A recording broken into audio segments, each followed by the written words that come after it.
Hello, this is Keith, welcoming you to the 1960th edition of the Enfield Talking Newspaper, Dateline the 3rd of July 2014. The readers this week are Janet, Colin and Keith, with Robin on the controls. The items that we will be reading come from our local newspapers, the Enfield Gazette and Advertiser and the Enfield Independent, under their copyright. Our title music is Country Rock Polka, composed by Pat Prilly, Ferdinand Bouillon, Harry Breur, and performed by Jean-Jacques Perry, and is used with his kind permission. Local stories include gang members banned from entering the borough and campaigners fear for Chase Farm's future. First of all, the special news items. The Home Library Service is part of Enfield Libraries and provides a delivery service to people living in the borough who are unable to visit a branch library due to age, mobility, disability or their caring responsibilities. We visit each of our members every 4 weeks. The service is free and we will tailor it to your taste. For visually impaired people, we can provide books in large print or recorded books on CD or cassette. We can also bring music on CD or films on DVD for people with some vision. Members are free to reserve particular items. If you'd like to join the Home Library Service or know someone who would, please call 01992 716 010 and we will arrange for the Community Access Librarian to visit you. That number again, 01992 716 010. The Enfield Macular Disease Support Group meets on the second Wednesday of every month from 10 a.m. to 12 noon at the Trinity Church Hall, Gentleman's Row, Enfield EN2 6AN. The meetings are open to anyone affected by central vision loss, and carers are welcome as well. For further details, please contact Alan Newson on 020 8886 5659. That's Alan Newson on 020 886 5659. Finally, a reminder that Enfield Vision's monthly forum meetings take place on the first Monday of each month at the Park Avenue Disability Centre, 65C Park Avenue, Enfield. Meetings last for 2 hours from 7 until 9 p.m. The next meeting will take place on Monday the 7th of July. For more information, call Enfield Vision on 020 8351 7259. That's Enfield Vision 020 8351 7259. If you are experiencing any problems receiving your Enfield Talking newspaper, please phone Diane Jersey on 020 8805 6578. She is your listener's representative and she will be pleased to help you. That's Diane Jersey 020 8805 6578. Now Janet will read the first item of local news. 4 men have been banned from Enfield for 5 years in the latest crackdown on gang crime in the borough. Kieran Caesar, 25, Dominic Dalgetti, 21, Jamie Barham, 23, and Chelsea Constantine Brooks, 22, were given with the Antisocial Behaviour Orders, ASBOs, which ban them from entering the borough. They also cannot own more than one mobile phone or SIM card or associate with certain people following the problems of antisocial behaviour. A breach of the ASBOs could lead to a punishment of up to 5 years in prison and a £5,000 fine.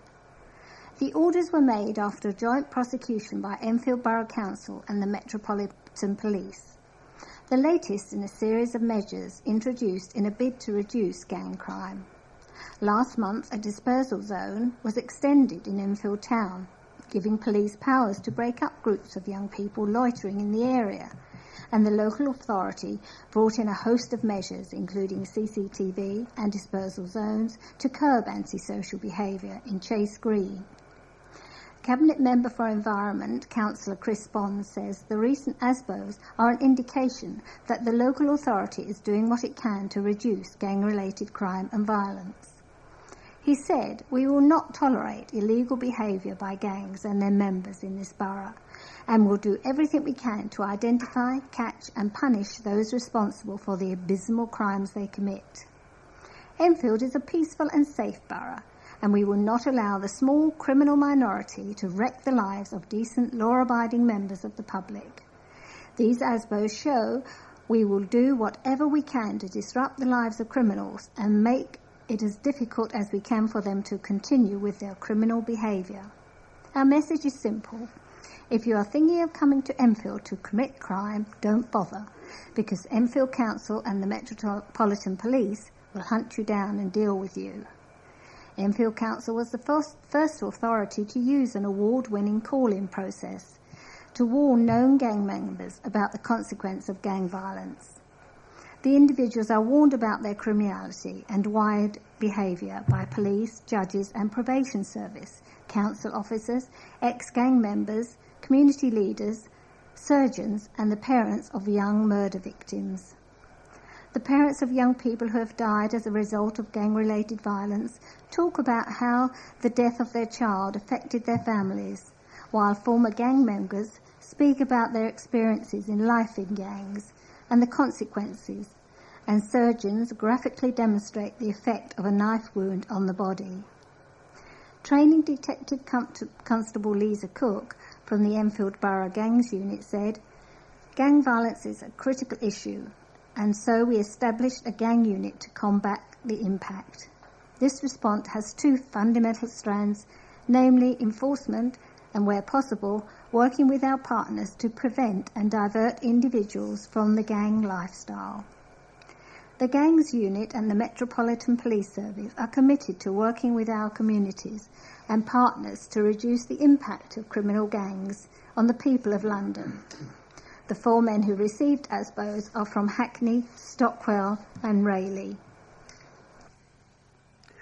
Save Chase Farm campaigners have expressed deep reservations about promises made about the future of the hospital by Royal Free executives. Following the takeover, concerns were raised as the Royal Free London NHS Foundation Trust, which now manages the hospital in the Ridgeway Enfield, as well as Barnet Hospital, plans to sell part of the Chase Farm site to raise funds for capital investment. Campaigner Kieran McGregor said, "Despite assurances from the Trust, the risk with the land sales is that funds could be diverted away from Enfield, which would be contrary to promises that have been made. Before the 2010 general election, we were told that Chase Farm would not be downgraded before improvements to primary care services were made, and those promises have not been fulfilled. Promises have been made by managers, and as those managers left, those who took over ignored those promises. We are now once again faced with a new management, and we just don't have much trust in what health chiefs tell us anymore. The Hampstead-based Royal Free has made repeated assurances that revenue from land sales, expected to be between £30 and £50 million, will be retained to modernise facilities on the Chase Farm site as part of a £100 million capital investment programme for the hospital.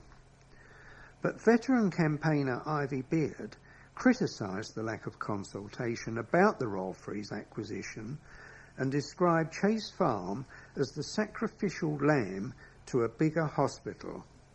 "Did we have a say in this takeover?" she added. "No. Chase Farm is the sacrificial lamb again." This takeover is more aligned to Barnet and Edgware patients than Enfield or Broxbourne patients, who will be disadvantaged with the major services already withdrawn. The Royal Free is not looking for extra responsibility, just the revenue it can gain by the sell-off of Chase Farm land and the long-term future needs of this area of North London and South Hertfordshire neglected. Enfield North MP Nick Dubois was more positive about the acquisition, but added, "We have had assurances, but we don't necessarily trust those until they deliver." The deficit incurred by the beleaguered Barnet and Chase Farm Hospitals NHS Trust is set to disappear following the takeover by the Royal Free, executives have said. The forecast deficit for Barnet and Chase Farm as a standalone organisation was £32.5 million in 2014-15 due to a loss of income, capital investments and improved staffing levels at Barnet Hospital. The former trust ran a healthy surplus of £5 million in 2009-10, but has been plunged into deficit since, also partly due to the costly maintenance of the rundown facilities at Chase Farm. But the Royal Free London NHS Foundation Trust, which took over Barnet and Chase Farm, has said that as a result of government transition funding, it is expecting a surplus this year. The Trust is set to receive £263 million from the Department of Health and a number of North London clinical commissioning groups over the next 5 years. Chase Farm will see around £100 million in capital investment in coming years, between £30 million and £50 million of which is expected to be raised through the sale of land at the Ridgeway site in Enfield. The Royal Free will see £170 million in capital investment. Chief Executive of the merged Hospital Trust, David Sloman, said, "Thanks to the excellence that exists in both trusts and economies of scale, the new organisation will be much more resilient clinically and financially." A spokesman added, "Like all NHS trusts, there is a need for us to manage costs effectively in the coming years, and there is a robust plan in place to ensure financial targets can be met. Part of that includes the plan to redevelop Chase Farm so that it is brought up to date and can be run more efficiently." An elderly man who suffers from debilitating arthritis has spoken of his experience of being conned into handing over £500 to a thief who preyed on his vulnerability. Kyriakos Taliotis of New Southgate was leaving Hazelwood Dental Surgery in Hazelwood Lane, Palmer's Green, between 1 and 2 p.m. on Thursday, June the 17th, when he was approached by a Greek-speaking man. He said, "I see you coming and going, and I see how disabled you are. I want to help you." "I accepted because a lot of people help me out," Mr. Taliotis told the Advertiser. While pretending to help him to his car, the man told him he was a builder and that he had carried out a lot of work on the surgery building. Mr. Taliotis mentioned that he needed a little work done on his roof. Immediately, the supposed builder leapt at the chance to do the work, but demanded a deposit up front before he would even look at the roof. The man did not leave the grandfather of two's side and got into his car. Mr. Taliotis drove with the conman to the NatWest Bank branch in Green Lanes, Palmer's Green, where the builder accompanied the pensioner as he withdrew £300. Because of severe rheumatoid arthritis, the 84-year-old has difficulty gripping objects, so in a fake show of kindness, the man offered to help by taking the envelope with withdrawal and saying he would take only £130 as a deposit. However, Mr. Taliotis later discovered that the man had taken all the cash and put an empty envelope back into his shopping trolley. After the two men were meant to have parted ways, Mr. Taliotis was in fact followed to the Serwan supermarket in Green Lanes. "I saw him in the shop and he told me I had to give him £200 right away for materials," he recalled. The man then helped him to take out his wallet and pretended to take just a small amount of money, but took another £200 before putting the wallet back into the elderly man's pocket completely empty. The builder promised he would be in touch later that day. However, when Mr. Taliotis heard nothing, he rang the number of the man who called himself Mario, but there was no one there called Mario, and then I discovered my wallet was empty and I found the empty envelope, he said. "I realised it was all lies. He managed to persuade me to believe that he was the real thing." The con man is described as about 5'7" tall, of medium build and with a Mediterranean complexion. He was wearing a long-sleeved top, an open-neck shirt, smart trousers and a hat with a brim. Acting Detective Sergeant Laura Pond from Enfield CID confirmed that officers were appealing for witnesses. "If you have any information, please call 101, she said. Alternatively, you can contact Crime Stoppers anonymously on 0800 555 111.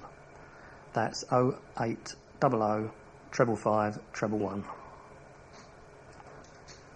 We've got a lovely picture here of a crowd of men dressed as, I think they're roundheads with pikes, doing their fun and games. Soldiers, maids and blacksmiths pitched camp in the ground of a stately home before reenacting a key battle in the English Civil War. Families turned out to Forty Hall in Forty Hill, Enfield, to watch the recreation of the 1643 clash between the Roundheads and Cavaliers on Saturday. Forty Hall and its owner, Sir Nicholas Rainton, came under attack from soldiers dressed in armour and armed with muskets and pikes. Approximately 100 members of the English Civil War Society brought history back to life with their costumes and tents filled with artefacts and weapons from the past. Alistair North, events organiser and command officer Sir Marmaduke Roden's regiment, said, "Enfield's Forty Hall is a fantastic Jacobean mansion that we really want to promote. We wanted to bring a part of its history to life and provide people with a more interesting way of learning." Christian Towers, a musket officer who has been part of the society for 23 years, said, "I love taking part in events like this because it's good fun, it's a hobby, and it helps to preserve our heritage. The Civil War is a part of our history that changed the way our country was run forever." Children also got involved in the event, including 10-year-old Adrienne Dell, who helped cook the soldiers' dinner dressed as a maid. She said most children at school hate history lessons and find them really boring, but this is a really fun way to experience history and learn about the past. "I've been taking part in events like this since I was 18 months old, and I love it. One of my favourite parts is the pike drill. It's really exciting." As well as the battle, visitors could also watch a blacksmith and a weaver hard at work, discover how a printing press operated, and get up close to cannons and muskets. This was the first time Enfield Borough Council had organised the annual event at Forty Hall since it was refurbished in 2012. Politicians have lamented the reduced size of a regeneration project that was set to transform a swathe of the east of the borough. At a meeting in the Civic Centre in Silver Street, Enfield Town, Enfield Council's Cabinet signed off the reduced scale of a scheme that has been dubbed the Ponders End Electric Quarter. Originally, the area to be transformed by housing, shopping and leisure facilities was set to encompass the entirety of the former Middlesex University campus off Queensway, Ponders End. The redevelopment site was originally designed to be bounded to the east by Ponders End High Street and to the west by Kingsway, taking in the whole of the former campus, which the university vacated in 2008. However, the council was forced to change the plans after the government bought part of the former campus for the Cuckoo Hall Academies Trust, who will build Heron Hall Academy on the site, the first secondary school of the Chat Empire. Now, the electric quarter will be concentrated in the area immediately off Ponders End High Street and will only extend back along Queensway for a short distance.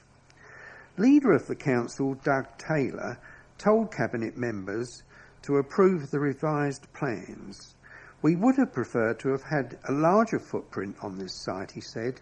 "However, we were thwarted by people with deeper pockets."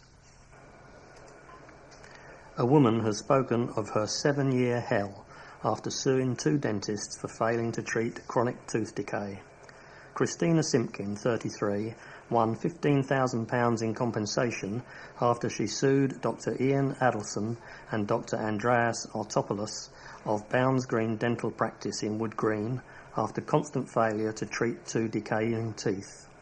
Her woes first began 11 years ago after x-rays showed visible decay under 2 teeth and a faulty filling in a third. But despite the signs, Dr. Adelson failed to treat the decay and simply replaced the filling. 4 years later, no treatment had been taken, and further x-rays showed the teeth had worsened, with decay appearing underneath the replacement filling. Ms Simpkin from Winchmore Hill told the Enfield Independent that she had experienced serious pain 10 months after these x-rays and was in agony. She said, "It was just in one tooth, but it was agony. I saw Dr. Otopoulos this time, who spotted the decay in one tooth and said I needed a root canal treatment and a crown. He suggested I made another appointment to have that done. However, before I could get back in to have the treatment, the pain had spread to another tooth." After going back in May 2008, she was prescribed painkillers after x-rays revealed extensive decay in 2 teeth and further root canal treatment would be needed. Ms Simpkin added, "I went back to the practice again in November 2008 because 4 fillings had become loose. I saw a different dentist this time and found out a 4th tooth was so badly decayed it needed to be taken out. I was devastated." Having both failed to take any action, Ms Simpkin said that she didn't trust Dr Adelson and saw Dr Otopoulos in February 2009. She said, "I saw Dr Otopoulos in February 2009 because the lower left side of my face had started to hurt very badly, and 2 of my fillings that had been loose in November had now fallen out. He started a root canal treatment in 1 tooth, and I had the tooth that needed to be removed taken out by another dentist. A further crown fitted to the tooth by Dr Otopoulos in April 2010 fell out completely 4 months later, and the 33-year-old decided to switch practices." Ms Simpkin added, "I had a hellish few years because of Dr Adelson and Dr Otopoulos, and I felt completely let down. I still don't understand how they could have let things get so bad. I'm glad my case has now been settled so I can begin to move on with my life." Solicitor Emma Owen of the Dental Law Partnership said, "The dentist's failure to diagnose Christina's tooth decay resulted in far-reaching consequences for her.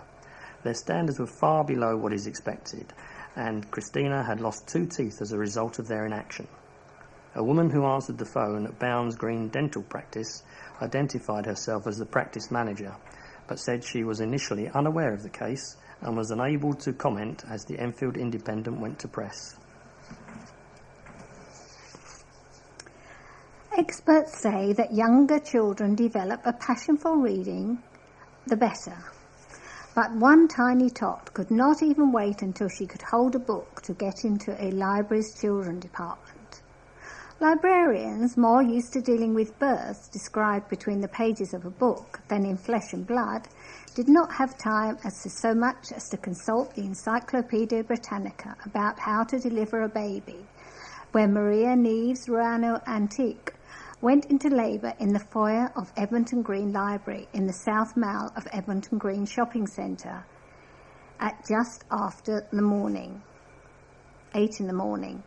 Customer service officer Ermin Mustafa, herself a mum of 2, said she was just setting up the library for the day ahead when one of her colleagues burst in to tell her a woman was in labour in the foyer. My colleague at Enfield Homes, Dawn Jacobs-Lowe, had first seen the woman in distress and had brought her into the foyer where they called for an ambulance. When I came on the scene, I saw 4 little children aged between 6 and 1 and whisked them off to the children's library and took out the books and toys to take their mind off things. But then suddenly paramedics rushed in and said they needed the space, so I brought the children round to the other side of the shelves. They became really engrossed in the books and didn't seem too upset at what was going on. Miss Mustafa told the Advertiser that the library used to run a competition for the youngest member, and some dads would sign their kids up in the hours after their partners had given birth. This definitely would have beaten all records, she said, but I think Mum had a few other things on her mind in the seconds after giving birth. She said it was particularly fitting that the baby girl had been born in the children's section. Hopefully this means she will grow up into a real little bookworm, she added.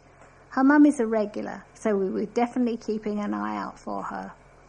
After the birth, paramedics took Maria and baby Brenya, who weighed just 8 pounds 8 ounces, that's a big baby, to North Middlesex University Hospital in Stirling Way, Edmonton. Maria thanked the passers-by who helped her manage the unconventional birth and said, "I'm going to go back to the library soon and see all the staff and to get some new books. I will always remember that when my daughter was born, I could hear a crowd of people clapping and saying, 'Well done,' as she cried for the first time." Roadworks everywhere. But where's the workforce? No one's there. Green light, red light, traffic queuing, work in progress, nothing doing. Driving by in broad daylight, we see each deserted site, surrounded by an orange fence. What's it for? It makes no sense. But on a dark and spooky night, when conditions are just right, if we were to drive by then, would we see the phantom Roadworks men? That was a letter from Mary Askew of Beverley Close, Winchmore Hill. Chatting to neighbours over the garden fence has gone digital in Enfield, according to the creators of a new social network. Streetlife aims to connect communities by promoting conversations on topics in the area. Amongst hundreds of conversations in the Enfield area are tips on lawn care in Clay Hill, a recent spate of burglaries in Southgate, and a forthcoming French market in Cockfosters. Nina Whitaker from Streetlife says the website aims to build stronger communities and promote discussion of local events. She said it's obvious that there's a real desire amongst neighbours to help one another. We have now reached the end of side 1 of this tape. Please stop your machine now, take out the cassette, turn it over and start side 2.